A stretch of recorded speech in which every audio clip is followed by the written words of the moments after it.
Have you ever struggled with getting something done and gotten stuck in perfection mode? I've done it. I'm doing it now, in fact.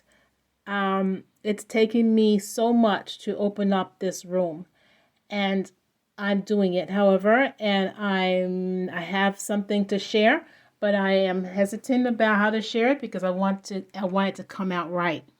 Well, where did this all begin? I know it began when I was little. So I'm going to take you to back to my junior high days when I would go to school, do the best that I could, come home, do the best that I could, show my mother the work because she was there and that was one of her requirements. She would look over my work, and if she didn't see something that sat well with her, she would ask me questions about it. She would even send me back to my textbook to read it. If I brought a test home that was average 75, 80, she would have me study the test again, take the test again. If I brought home a paper that had errors on it, she would have me write the paper over. So in this experience, sitting at this kitchen table in my mother's house, I was confronted with getting it right. And the only way that would have her be satisfied or comfortable was if I got the 100.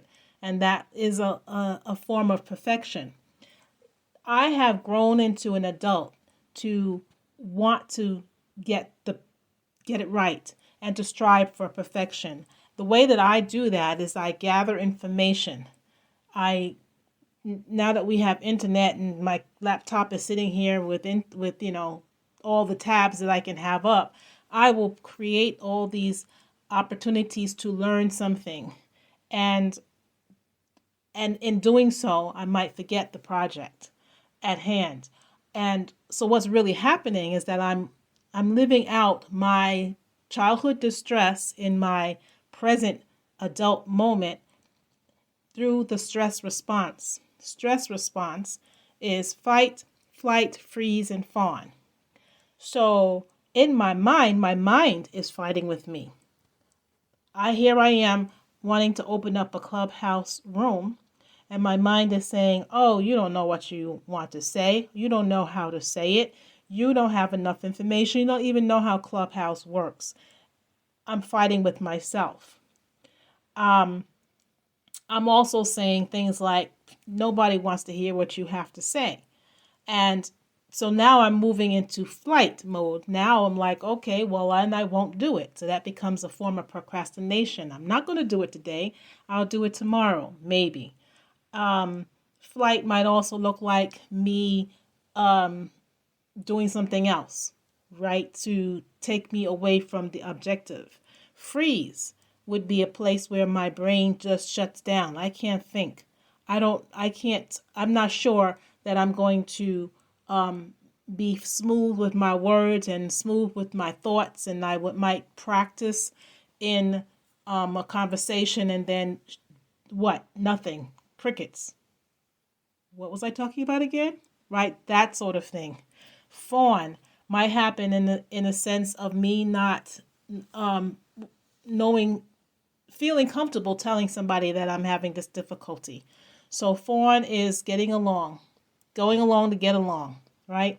So if I'm feeling that I don't understand Clubhouse, I'm not going to say to anybody I don't understand Clubhouse because I don't want them to think that I'm stupid because I want to get it right. The reality is, there's nothing wrong with me, that I am intelligent, and I can prove that I'm intelligent. But there's times when I don't feel intelligent. There's times when I have so much doubt, and it's very, very, very uncomfortable. And I will do anything to avoid the discomfort. That's where the stress response comes in. Avoiding, avoiding, avoiding. Coping, coping, coping. Doing something to make me feel better. This room is called How We Cope, and we cope in one of the 4 stress responses. Sometimes our coping works, sometimes it doesn't. When I am doing anything other than my objective, my coping is not working. If I am doing something that's harming my body, because I might eat sugar or I might go to sleep. That's not helping me, especially when I'm gotten a full night's sleep. So I'm not really sleepy. I'm just avoiding.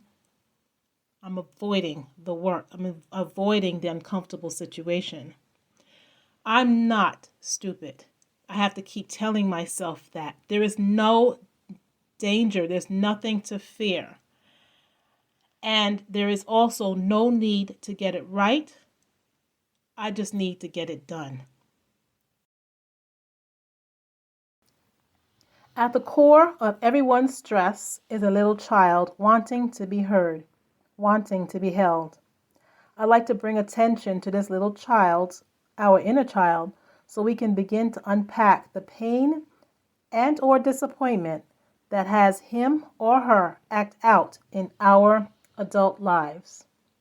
My name is Keen Yofu. I inspire generations of resilience from wombs to classrooms and Zooms. I provide experiential activities to support the individual's vision toward their best self. I'm driven to do what I can to stop generational trauma in its tracks. To see some of my work, visit my Patreon, patreon.com/choose to evolve.